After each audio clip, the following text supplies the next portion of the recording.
Welcome to Real Time Review. I'm your host, Jesse Nussman. With me, as always, fellow Atlanta film critic Jason Evans. Hey, Jesse. Jason, it's that magical time of year. Thanksgiving is approaching. Lots of movies. Americans across this nation of ours will be gathering together at the same table and fighting during dessert, and they need something to do after, as the sort of flames of family turmoil have pushed them to the edge. And thankfully, Hollywood has a giant treasure trove of things they're just dumping into the theaters over this next week. And there's some real quality. I mean, there's, not that they're all perfect, but there's some really interesting films. There's so much, in fact, that we can't cover them all in this episode, and so you and I have had to be judicious in picking which stuff we're talking about. We are probably only talking about like half the stuff that's coming out over the Thanksgiving holiday. Right. Among the stuff that we're not getting to is the slasher movie Thanksgiving, because that seems self-explanatory. But maybe let's first start it off with another movie that's probably equally gory, which is Ridley Scott's Napoleon film starring Joaquin Phoenix. I think one of the kind of hotly anticipated movies of the year. There's been, there's this long history of Napoleon movies going back to like the early 20s, and there's the infamous Stanley Kubrick movie that never even got made. Never got made, yeah. So that's kind of feeding into, I think, a lot of the hype of this movie. I'm curious, what did you think of this film, kind of walking? We saw it a couple nights ago. Sure. I would say I found it to be quite a slog, actually, which I was not really expecting, but I feel like I'm sort of, as we talked with some of our colleagues kind of coming out, I'm a bit in the minority here. Well, so here's what I would say about it. In terms of scope, in terms of the battle scenes, Ridley Scott is a great director. We've seen his work in Alien, Blade Runner, The Martian, Gladiator, which is probably the closest comparison we have to this film. This is a man who does tremendous craft on screen. He has maybe the best eye, I think, in the movie business of just sort of like Ridley Scott movies kind of like live or die by their screenplays. I think that it's kind of like a flip of a coin whether one's going to be like good or bad if you go see it. But even the bad Ridley Scott movies kind of look incredible. Like the man can just sort of like make paint drying look like incredibly cinematic. Yeah, and the craft on display here is really special. I think the battle scenes are incredible. Every single shot in the movie looks really good, but you're kind of right. It is a bit of a slog at times. I found Joaquin Phoenix's Napoleon character, I didn't get a lot out of him. He sort of alternates from being pretty flat and then suddenly going over the top. Now, maybe that was Napoleon. Maybe that's how Napoleon acted. I'm not a Napoleonic scholar. You weren't allowed back then. You're right. But if that's going to be the way they're going to play him, I need a little more from the movie to explain what's going on, to get inside Napoleon's head, and I don't think we did that very much. I actually think the biggest reason to see this movie is Vanessa Kirby. Interesting. Who plays Josephine. I found her electric. I think that her character's developed more than his is, and she's just really interesting to watch. And the film, to some extent, is their love story more than it is the story of Napoleon's reign. It's not a great movie. You're right. Slog is not an unfair depiction. Right. But it's still a really interesting film. Yeah, and I agree with you. I think the battle sequences in it are pretty incredible. There's one you and I were talking about afterwards that's set on kind of like a frozen lake that is like, you just leaned over to me at one point during the movie and was just like, Ridley, like, no, nobody does it like Ridley. That scene is poetry. Yes. I mean, the way it's put together, the way we observe it through different colors. I don't want to ruin anything for people, but different colors on the screen and sound and slow motion and such. It's one of the most beautiful scenes I've seen on film this year, but that's 5 minutes of a 2.5 hour film. Yeah, and I enjoyed, maybe part of my problem is like, you can see in these sort of brief moments is Phoenix trying to like push the movie in a much weirder, arguably more comic direction, and I kind of wish the movie sort of like gave over to that at a certain point. There's something about the sort of self-seriousness of this movie that I feel like kind of drowns out his little idiosyncrasies that he's doing, and it seems like an inspired choice to like do this epic and have this guy basically be this like giant man baby, like who ascends to the top of the world. But the movie is so kind of breakneck in its pace and trying to fit in like this giant swath of history. I mean, going from sort of Napoleon as this kind of like small sort of a common He's like a soldier, colonel, yeah. right, like a colonel, and then eventually like ascending to being emperor of France, and then getting exiled. And by the way, there's a coming lot back. of yada yada in there where it's like, oh, he's this, and then suddenly he's that. Right. There's literally scenes where like someone asks him to come outside, and it's just like, hey, you want to be king? And he just kind of shrugs and says sure. And then like the next scene we see is a coronation. Yeah. Ridley Scott has talked about there is allegedly like a 4-hour director's cut that might be available on streaming. As much as there is sort of a perverse self-hatred in me saying like a movie I found a slog, I kind of want to see the longer version of. I wonder if that longer version lets the movie breathe a little bit and let some of those idiosyncrasies kind of come through a little bit more. Whereas this movie felt like we just got to get through the kind of Wikipedia dump of Napoleon's life, and really doesn't give the movie any time to kind of develop any take or any sort of point of view. It doesn't on like have what, much to say. Yeah, right. no, like I thought, what does Napoleon mean to sort of the world history? What does the rest of the world think about him as a leader, and sort of what are his own kind of flaws that bring him down in the end? That's all things I was sort of wanting to learn more about, and feel like an actor like Phoenix is just sort of like the perfect person to dig into all of that. But the movie just sort of like exists, and it's just like this happened and then that happened and then that happened. I was going to say it's very narratively loose. I think that you just go from scene to scene, from event to event in Napoleon's life, and there's not a lot of why is this event important or more important than another one, and what led to this event, and what do Napoleon and Josephine think about what's happening right now. Right. We don't get a lot of that. Look, we've sat here and we've dumped on it a fair bit. I do want to say it's great craft. This is Ridley Scott is someone who's been nominated for 4 Academy Awards in his career. This I don't think will be his 5th Academy Award nomination, but this is someone who's an important filmmaker and knows what he's doing. And I still think if folks out there are looking for an interesting time at the movies, it's not a bad choice on Thanksgiving. It's not a great choice. It's but the you one could your do a dad lot will worse. probably be most happy to sit down and experience. Yeah, okay. There is another historical biopic out coming on Thanksgiving holiday that also is focusing on the marriage of a very famous figure. It's Bradley Cooper's film Maestro, which is getting a limited theatrical run and then will be on Netflix in December. This is in a little bit of a reverse case, a movie I think I like a little bit more than you do. Another movie that is coming with a lot of anticipation and hype, especially after, let's flash back to 2018, Bradley Cooper's remake of A Star is Born comes out, and a lot of us who were, critics back then were kind of like, wait, he's like a real filmmaker. Yeah, this is like great. Way better than it needs to be. That was my favorite movie of 2018. And so I think that brings a lot of anticipation into this film.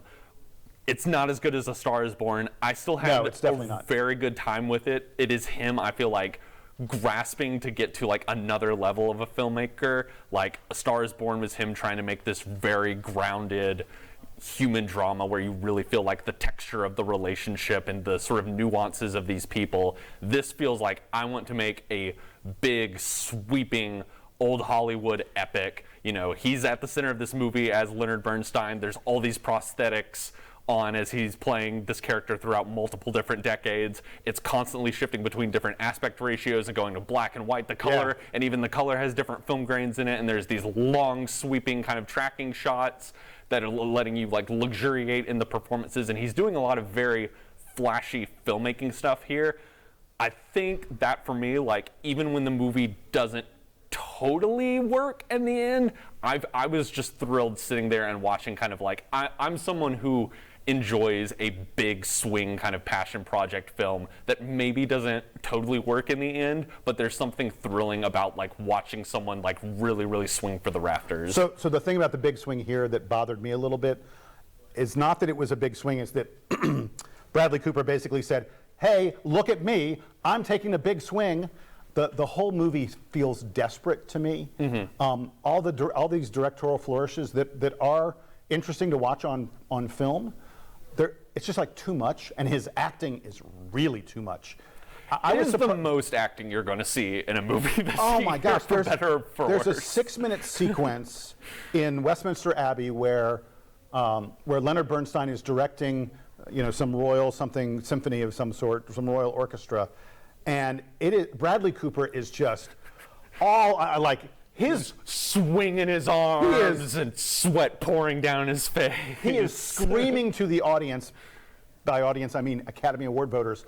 Please look at me and please vote for me. But I kind of find something endearing about that desperateness and like kind of how the goofiness of it at a certain point. I do think like the best performance in the movie though is Carey Mulligan playing his wife Felicia.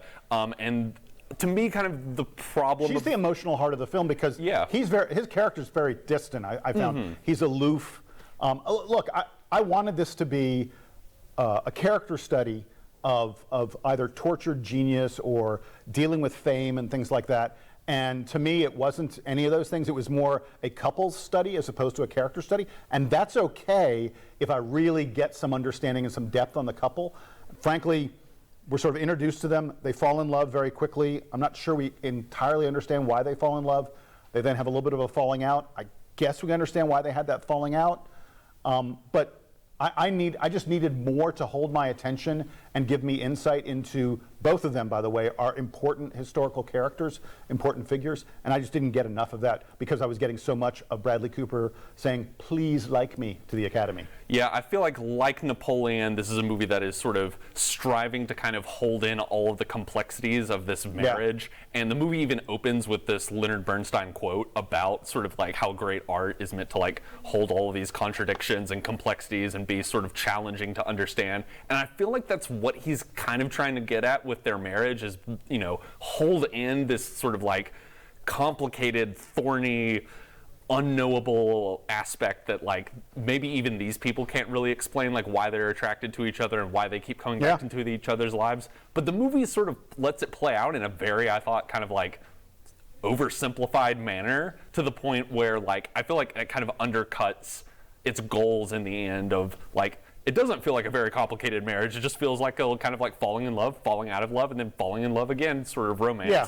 And that sort of leaves it feeling a little less weighted and a little less impactful. Even as I said, I sort of enjoyed it washing over me and kind of luxuriating as, you know, Bradley Cooper is like trying to do like Circle 8 it's stuff on the ice skating rink.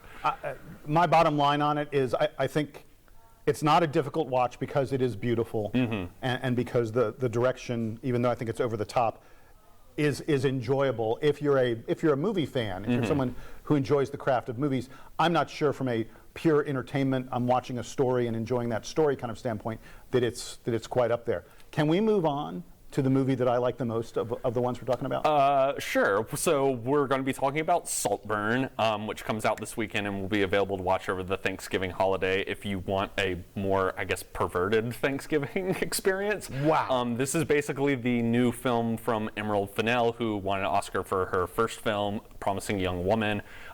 This latest film of hers is essentially, I mean, it's very indebted to like The Talented Mr. Ripley. Well, wait, I was going to say, so this is a cross between The Talented Mr. Ripley, Promising Young Woman, and Downton Abbey. I kind of jokingly explained it to someone the other night as like, it's kind of like Talented Mr. Ripley shot through like a 2006 Abercrombie commercial. Like that's basically the aesthetic of it. It essentially focuses on two young men who meet at Oxford in kind of the mid 2000s. One of them played by Barry Keoghan, the other by Jacob Elordi. Both actors I thought great in this movie. I mean, yeah, they both need to be in award consideration. No one is having a better month, by the way, than Jacob Elordi. Because he's great in the Elvis movie, yeah, I think, too. He's in Priscilla, he plays Elvis, and then in this movie, he is literally the object of everyone's desire in this movie, and he doesn't come off as arrogant, he doesn't come off as, you don't look at it and go, why does everyone love him? Why does everyone care about him? You're like, yes, I love this guy. He's just the sun that like everyone in the movie kind of orbits around. Yeah. And Barry Keoghan, I think that's a very inspired bit of casting because not only does I think Emerald Fennell get at kind of like, you know, Keegan's, he's a very talented actor. He's been great in tons of stuff from like the He's a little weird looking, by the way. Right. There's a weirdness about him, but I think she also gets at like, there's something kind of attractive about him too, and alluring. And essentially the engine of the movie is Jacob Elordi's character invites Barry Keoghan to come home with him for the summer and hang out at his family's sort of luxurious estate. Which is called Saltburn. By the way, anytime your estate has a name, It's a big deal. It's probably, yes. And essentially, I don't want to spoil too much from there other than to say all manner of kind of like debaucherous mayhem ensues at this house, at this mansion, if you will. Yeah. As sort of Barry Keoghan's character sort of like digs his claws further and further into this family and sort of like becomes this sort of otherworldly specter that's just kind of like moving around the house and awkwardly interacting with people. I would say, I think this is a bad movie, but I kind of enjoyed watching it. Oh, no. You go on how much you like it. This is a really great movie. Okay. I mean, it has a lot to say about class, control, and those kind of things, which Emerald Fennell already gave us a good bit of in Promising Young Woman. But I think this goes even further because it's not quite as obvious maybe as a young woman would be in terms of, you know, dealing with barriers in society. I was captivated by the film. It drags a little bit in the middle third, but like the ending is unbelievable. You cannot tear your eyes away from the screen. I love that Emerald Fennell is willing to challenge the audience. There are at least 3, maybe 4 scenes in this movie where the entire theater, and we're talking about seasoned critics who've seen everything, the entire theater gasps. Like, you could audibly hear people saying, "Oh my God, is that what they're about to do? Is this really happening?" And yet we're all kind of laughing, we're enjoying it. I wasn't repulsed. I think it's an entertaining time at the movies, and when this movie ended, I wanted to spend an hour talking to everyone about it, and that's the sign of a great film. I think for me... Come on, you did too. Well, definitely wanted to talk with it for people for a multitude of different reasons. One, I 1,000% agree with you. I think I enjoy how unafraid and provocative this movie is willing to be, and how it is willing to sort of make its audience squirm and feel like shocked and uncomfortable. Oh, big time. And is willing to sort of go to places where you wouldn't imagine a mainstream movie going, especially in today's kind of prude day and age of Hollywood. I think the movie kind of falls apart if you start to think about it, like even the slightest little bit, and I don't think the Talented Mr. Ripley comparisons are really that sort of favorable for the movie, and sort of like, I almost think kind of like, now I'm struggling to try and like talk about it without getting into spoilers, but there's a lot of kind of twists and turns that happen, especially in like the latter third of the movie, that I just kind of like as a viewer did not buy and kind of rolled my eyes at a bit. Sort of. Quick, I feel like at that point in the movie, we have gone through so much with these characters that just seems weird and out of place with normality that I was like, yeah, go for whatever you got to say. I'm in at this point, but I understand how you could feel that way. Yeah. One last thing that I did kind of want to bring up with you that I thought would be a fun conversation is I had a very surreal experience watching this as a millennial. I had a feeling that I'm sure you're older than me. You've probably had this before, which is the feeling of watching your youth culture basically regurgitate back to you as nostalgia as you're watching it. Basically, like, you know, me as someone who was a teenager in kind of like the late 2000s, the music, the fashion, the references in this movie was just a very surreal thing to sort of sit through, and maybe a little bit of the reason I was sort of welcome to my world for the past 30 years. Right. I joked with someone this morning, it's probably the same as like what people who grew up in the 80s feel watching Stranger Things every week. Yeah. But it really was this sort of surreal moment of like, oh yeah, I'm old, and this the culture of my youth is now being sort of cribbed for Hollywood movies, and there's something kind of fun about that. There's something a little gross about that, but you know, I don't know. It's all wrapped up in the complicated feelings I have about this movie, which I do think is entertaining to see with an audience. I do think it totally falls apart like on the drive home, but you know, take with that what you will, I guess. Look, so 2 things. First of all, if you're still talking about it on the drive home, then it's at least a somewhat successful film. Sure. And the other thing I would say is, if you felt taken back to your youth and to things that were genuine about your youth, that's another place where I think the film has succeeded. I feel like this is a movie that you can have a really good time squirming in your seat as you watch, and that's a successful thing at the movies. So I no question in my mind, if someone said to me, what should I go see this week? I'd be like, take the plunge. Be ready for something crazy, but take the plunge with Saltburn. Well, that's about all we have for this episode. Unfortunately, we couldn't get to some of the other Thanksgiving titles, but there's a ton of stuff coming out in the month of December from Iron Claw, Color Purple, an Aquaman movie, Ferrari, which the Michael Mann fanboy in me is just sort of like, just let me see it. I'm dying to see it so bad. But Jason, we'll definitely have you back, and thanks for stopping by again. Absolutely.